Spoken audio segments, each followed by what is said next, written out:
एक लंबे समय पहले कानापुर नामक एक गांव में एक संयुक्त परिवार रहता था। नितिन नामक लड़का उस परिवार के बच्चों में से सबसे बड़ा था। उस कारण परिवार के लोग ये मानते थे कि जो भी नितिन करता था, बाकी बच्चे भी वही रास्ता पकड़ेंगे। इसीलिए नितिन को ऊंची और अच्छी शिक्षा पढ़ाया गया था।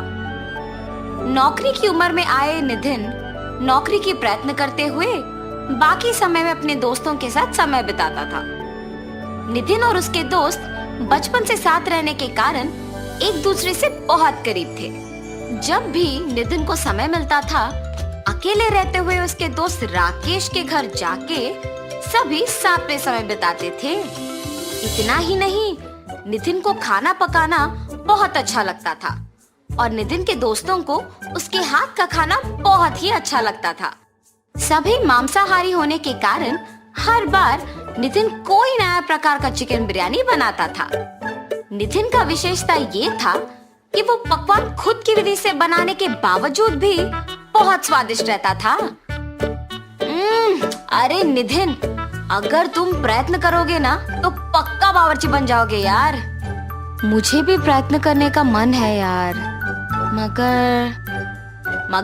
मगर क्या? मेरे पिताजी बिल्कुल नहीं मानेंगे यार। अब प्रयत्न करके क्या फायदा? एक बार बात करिएगा तो ही पता चलेगा ना। मौका ही नहीं है यार, रहने दे। ये कह के वहां से वापस घर चला जाता है। जब रविवार के एक दिन नितिन का पूरा परिवार साथ में समय बिता रहे थे, एक तरफ घर की औरतें सारे रसोई घर में खाना बनाने के लिए तैयारी करते हुए सब्जियां काट रहे थे। तब नितिन वहां जाता है। माँ, चाची, मौसी, क्या बना रहे हो आज? चिकन बिरयानी बना रहे हैं बेटा। 18 लोगों के लिए बनाना है तो समय लगेगा। तुम जाओ, खाना लगा के बुलाएंगे, ठीक है? आज मैं चिकन बिरयानी बनाऊंगा। हटिए सब।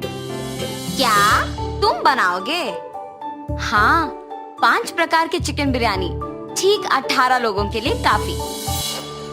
ऐसे चिकन को मसाला लगाता है। दूसरी तरफ कढ़ाई लेके उसमें चावल पकाता है। एक मटके में चिकन करी पकाते हुए दूसरी तरफ प्याज, लहसुन और मिर्ची तैयार रखता है। नितिन के खाना पकाने का तरीका देख के वहाँ मौजूद उसकी माँ, चाची और मौसी चौंक जाते हैं। बताए हुए समय में 5 प्रकार के बिरयानी तैयार करके सबको खाना के लिए बुलाता है। खाने का सुगंध घर में मौजूद सभी को आकर्षित करता है। खाने के लिए आए नितिन के पिताजी और बाकी सदस्य यकीन नहीं कर पाते हैं कि नितिन ने ही खुद इतने प्रकार के व्यंजन बनाया। अरे नितिन, क्या तुमने ये सब किया है? जी पिताजी, मटका चिकन बिरयानी, चिकन दम बिरयानी, तले हुए चिकन का बिरयानी, नारियल के दूध का चिकन बिरयानी और चिकन खीमा बिरयानी मैंने ही बनाया है। सूखने से पहले ही खाएंगे। आइए पिताजी। ऐसे सभी मिलके खाना शुरू करते हैं। खाना शुरू किए हुए लोग खत्म होने तक एक भी बात किए बिना खाते ही रहते हैं। खाना खत्म होते वक्त नितिन के दोनों दोस्त राकेश और उज्जवल उसके घर पहुंचते हैं। आते ही आहा, लगता है आज नितिन ने ही खाना पकाया है। तुम्हें कैसे पता है बेटा? विधि के सारे प्रयोग राकेश के ही घर पे तो करता है ना अंकल। उसके हाथों में जादू है अंकल। जो भी पकाता है बस स्वादिष्ट रहता है, मुख्य रूप से चिकन बिरयानी। नितिन के हाथ का खाना स्वाद करके और उसके दोस्तों से उसकी प्रशंसा सुन के उसके पिताजी उसकी प्रतिभा पहचान के सोच में पड़ जाते हैं। परिवार के सारे सदस्य नितिन की पाक कला के प्रशंसक बन जाना उन्हें बहुत खुश कर देता है और नितिन को बुला के बात करने का फैसला करते हैं। बेटा नितिन, इधर आओ। तुम्हारे बनाए हुए सारे बिरयानी बहुत ही स्वादिष्ट है।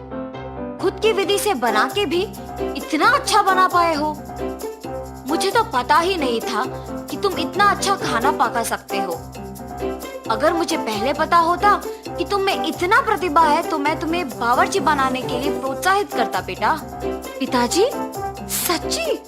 मतलब आप जो कह रहे हो क्या वो सच है? यकीन नहीं कर पा रहा हूँ। भैया, क्या बात कर रहे हो आप? मेरे भी बच्चे अब बावर्ची बनने की ठान लेंगे।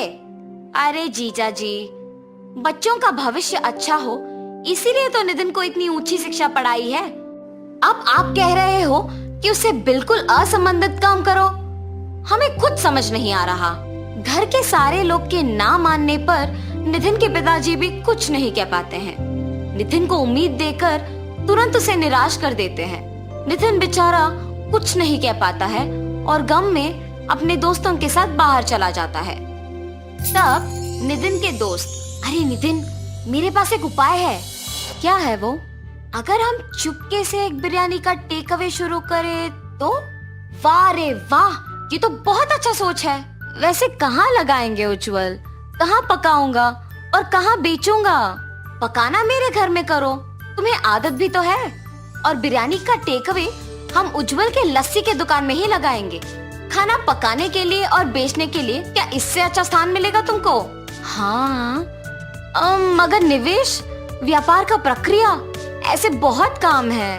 हाँ, हम सबके बचे हुए पैसों के साथ धीरे से शुरुआत करेंगे। पहले दिन के आए हुए पैसे ही दूसरे दिन का निवेश होगा और आगे के दिनों के लिए वही प्रक्रिया भी बन जाएगा। इतने शुभ काम के लिए परेशान क्यों हो रहे हो तुम? ऐसे तीनों दोस्त फैसला करके अगले दिन के लिए तैयारी करते हैं। राकेश और उज्जवल किराना चीजें लेकर आते हैं। नितिन राकेश के घर पे बैठकर नए व्यापार के लिए विधि और प्रक्रिया का तैयारी करता है। राकेश और उज्जवल मिलके लस्सी सेंटर में बिरयानी का टेक अवे बोर्ड लगाते हैं। अगले दिन सुबह नितिन राकेश के घर के लिए निकलता है। वहाँ मौजूद चाकू और बाकी सामग्री तैयार रखता है। नितिन उसका प्रतिभा दिखाते हुए सिर्फ उसके काम पे दृष्टि लगाते हुए स्वाद कम ना करके चिकन को मसाला लगाता है। चिकन दम बिरयानी के लिए मसाला लगाए हुए चिकन को थोड़ा सा तेल में फ्राई करके दही को ऊपर से डाल के रखता है। ऐसे ध्यान से सारे व्यंजनों को बनाता है। राकेश और उज्जवल को बुला के बिरयानी उनके साथ दुकान को भिजाता है। लस्सी पीने के लिए आए हुए लोग वहाँ बिरयानी का सुगंध अच्छा लग के बिरयानी खरीदना शुरू करते हैं। पहले ही दिन सारा बिरयानी बिक जाने पर नितिन को अपने आप पे भरोसा आता है और दूसरे दिन के लिए तैयारी करता है। ऐसे कुछ ही दिनों में उज्जवल लस्सी सेंटर में बिक रहे बिरयानी बहुत प्रसिद्ध होता है। ऐसे ही नितिन के पिताजी तक ये बात पहुंचती है। गांव वालों का उस बिरयानी के बारे में बात करना और प्रशंसा करना सुन के उन्हें शक आता है। उज्जवल को मिलके सच जान लेते हैं। बेटा को प्रोत्साहन करना उन्हें सही और जरूरी लगता है और इसीलिए नितिन को बुला के बात करते हैं। बड़े पैमाने पे पारिवारिक सामंजस्य नितिन के लिए चिकन बिरयानी टेक अवे का दुकान खुलवाते हैं। नितिन भी उसके पिताजी का भरोसा को बनाए रखता है और दिन ब दिन प्रसिद्ध होते ही रहता है।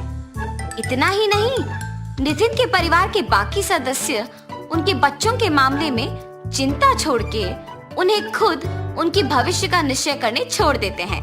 बच्चों, आप भविष्य में जिस दिशा की ओर जाना चाहते हैं उसके लिए मेहनत करके अपना प्रतिभा दिखा के सफल होना जरूरी है। ठीक है, ऐसे बच्चे खुशी से कहते हैं।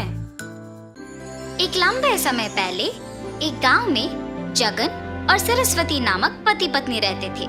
उनका ऋत्विक नामक एक होशियार बच्चा भी था। उनके खुद का एक होटल भी था। वहाँ हर रोज स्वादिष्ट और अच्छा सुगंध आने वाला बज्जी बना के बेचते थे। ऋत्विक भी पढ़ते हुए उसके माँ बाप का मदद करता था। हमेशा की तरह जगन बज्जी बना के बेचने लगता है। आलू बज्जी, मिर्ची बज्जी, ऑनियन बज्जी, आइए बाबू आइए। ऐसे जोर जोर से चिल्लाने पर उस रास्ते में जाते हुए लोग सारे उस सुगंध की वजह से बज्जियां खरीद के जाते थे। ऋत्विक होटल में अपने माँ बाप की सहायता करने के बाद अपनी माँ को बता के कुछ बज्जियां अपने दोस्तों को खिलाने अपने साथ लेके खेलने चला जाता था। ऐसे उस दिन ऋत्विक हर रोज की तरह उसका काम खत्म करके होटल में से कुछ बज्जियां लेके अपनी माँ को बोल के निकल पड़ा। बच्चियां लेके जाने पर भी माँ इसीलिए कुछ नहीं कह रही है क्योंकि मैं उनकी मदद कर रहा हूँ। मैं भी सिर्फ इसीलिए उनकी मदद कर रहा हूँ। मेरे दोस्तों के लिए काम करना ही पड़ेगा। ऐसे सोच के बच्चियों को लेके अपने दोस्तों के पास जाता है। मैंने ये बच्चियां आप सबके लिए लाया है, लेके खाओ। ऋत्विक, हमें ये बज्जियां नहीं चाहिए। क्यों? बज्जियां क्यों नहीं चाहिए? तुम हर रोज बज्जियां के सिवा कुछ नहीं लाते हो। रोज रोज ये खा के अब हम पक गए। हाँ यार, अब से तुम बज्जियां लाना बंद करो और हमारे साथ खेलने भी मत आओ। ऐसे मत कहो, मैं तुम लोगों के लिए कुछ भी करूंगा। अच्छा, तो फिर तुम्हें हम सब के लिए आइसक्रीम खरीद के लाना होगा। मंजूर है? तुम लोगों को आइसक्रीम खरीदने के लिए मुझे बहुत पैसों की जरूरत है। मेरे पापा भी मुझे उतने पैसे नहीं देंगे। कुछ और पूछो, मैं करूंगा। तुम इसीलिए सोच रहे हो क्योंकि तुम्हें अपने पापा से पैसे पूछना पड़ेगा ना? हाँ, उनसे बिना पूछे पैसे लेने का मेरे पास एक उपाय है। अगर तुम पक्का करोगे तो ही बोलूंगा। तुम लोगों के लिए मैं कुछ भी करूंगा। क्या है वो उपाय? तुम्हारे होटल में खाने बहुत लोग आते हैं। उस समय में तुम्हारे माँ बाप काम में व्यस्त रहते हैं, तो तब तुम जितने पैसे चाहिए उतने पैसे लेके आ जाओ। किसी को तुम पे शक ही नहीं होगा। कोई ये भी नहीं जान पाएगा कि पैसे गायब भी हुए। हाँ, ये भी सच है। कल मैं पक्का तुम लोगों को आइसक्रीम खिलाऊंगा। ऐसे अपने दोस्तों को कह के खुशी खुशी घर चला जाता है। अगले दिन जब उसके माँ बाप काम में लगे हुए थे, ऋत्विक किसी को दिखे बिना चुपके से पैसे लेके अपने दोस्तों के पास चले जाता है। मैंने कहा था ना कि तुम सबको मैं आज आइसक्रीम खिलाऊंगा। चलो जाके खाएंगे। ऐसे वो उसके दोस्तों को लेके आइसक्रीम बेचने वाले के पास जाता है और सबको आइसक्रीम खिलाता है। कल क्या चाहिए बोलो, मैं खरीदूंगा। कल तुम जो कहो वही चाहिए हमें। ठीक है, कल मैं तुम लोगों को मेरा मनपसंद खाना खिलाऊंगा। ऐसे कहकर वो घर चला जाता है। रात में सोए बिना अपने दोस्तों के बारे में सोचते रहता है। कल मुझे अपने दोस्तों को कुछ अनपेक्षित खिलाना होगा। मतलब मुझे कल और पैसे लेके जाना होगा। ऐसे ऋत्विक अपने दोस्तों के कहा मान के हर रोज अपने माँ बाप को बताए बिना उनके मनपसंद चीजें खरीद के देता था। आखिर में ये उसका एक बुरी आदत बन चुका था। हर रोज की तरह जब एक दिन ऋत्विक उसके माँ बाप के काम करते वक्त पैसे लेने गया था, तो उसकी माँ उसे देखती है। ऋत्विक, यहाँ आओ। हाँ माँ, क्या हुआ? तुम वहाँ क्या कर रहे थे? मैं कुछ नहीं माँ। सच कहो, मैंने तुम्हें पैसे लेते हुए देखा। ऐसे बिना पूछे पैसे लेना गलत है। क्या तुम्हें नहीं पता? तुम अब पैसे भी चोरी करना सीख गए। माँ, मुझे माफ करो। मैंने अपने दोस्तों के लिए ये सब किया है। आइंदा ऐसे कभी नहीं करूँगा। पहली बार है इसीलिए कुछ नहीं कह रही हूँ। आइंदा ऐसे करोगे तो चुप नहीं रहूंगी। जी माँ। लेकिन उसकी माँ ये सोच में पड़ के दुखी होती है कि उसके बेटे को ये बुरी आदत आया कैसे। उसकी माँ को जब ऋत्विक ने ऐसे देखा तो वो तुरंत बदल गया। अपने दोस्तों के पास जाना बंद कर दिया। हर रोज अच्छे से पढ़ के अपने माँ बाप की मदद करते हुए रहता था। ऐसे कुछ दिनों बाद अचानक पैसों की पेटी में पैसे नहीं दिख रहे थे। उससे उसकी माँ को ऋत्विक पे ही शक आता है और जो कुछ भी उससे पहले हुआ उसके पति को बताती है। तब जगन और सरस्वती दोनों ऋत्विक के पास जाके पूछते हैं, ऋत्विक, पैसों की पेटी में पैसे नहीं हैं। तुमने ही लिया है ना? माँ, जब से तुमने बोला तब से मैंने चोरी करना बंद ही कर दिया। मेरे दोस्तों के पास भी जाना बंद कर दिया। मुझे उन पैसों के बारे में कुछ नहीं पता। बेटा, अगर तुमने उस पेटी से पैसे लिए हैं तो कह दो हमें, हम कुछ नहीं कहेंगे। अगर तुमने नहीं लिया तो पेटी से पैसे कैसे गायब हुए? किसने निकाला होगा? सच कहो ऋत्विक। माँ, मुझे सच में नहीं पता है कि पैसे कहाँ गए। इससे पहले मेरा पैसे लेना सच ही है, मगर मैंने वो सब बंद कर दिया। अब तो मैंने नहीं लिया। जब से पैसे खो गए तब से जगन और सरस्वती बहुत ध्यान से सब पे नजर रख के काम करने लगे। मेरे पास पैसे खत्म हो गए। कुछ दिन पहले एक होटल से बहुत आसानी से पैसे चोरी कर लिया था मैंने। वापस वही जाके पैसे लेके आऊंगा। ये फैसला करके वापस उस होटल को जाता है। बच्चियां खाके पैसे देने का नाटक कर रहा था और कोई ना देखने के समय में पैसे चोरी करने वाला था जब जगन उसे रंगे हाथ पकड़ लेता है। इतने उम्र के आदमी होके भी मेहनत किए बिना पैसे चोरी करते हुए शर्म नहीं आती? इससे पहले भी तुमने यहाँ चोरी किया था ना? वो चोर पिटने के डर से सच बोल देता है। मुझे माफ कर दीजिए, ऐसे कभी नहीं होगा, मेहनत से ही काम करूंगा। चोर को उसकी गलती का एहसास होने पर जगन उसे माफ कर देता है। ऋत्विक पे उसकी गलती के बिना शक करने के लिए उसके माँ बाप दुखी होते हैं। आप लोग दुखी क्यों हो रहे हो माँ? उस दिन मैंने तुम्हें तुम्हारी गलती के बिना शक किया और आज तुम्हारे पापा ने असली चोर को पकड़ा है। मुझे तुम पे शक नहीं करना था बेटा।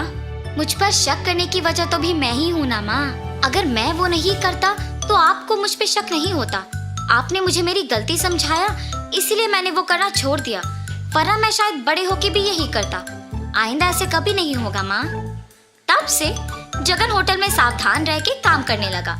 अलग प्रकार के बच्चियां बनाना शुरू करके उन्हें बेच के खुशी से जीने लगा।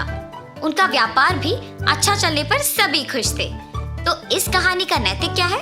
गलती चाहे एक ही बार किया हो, लोगों से भूला नहीं जाता। इसीलिए गलती पहली ही बार नहीं करना चाहिए, सोच समझ के कदम उठाना चाहिए।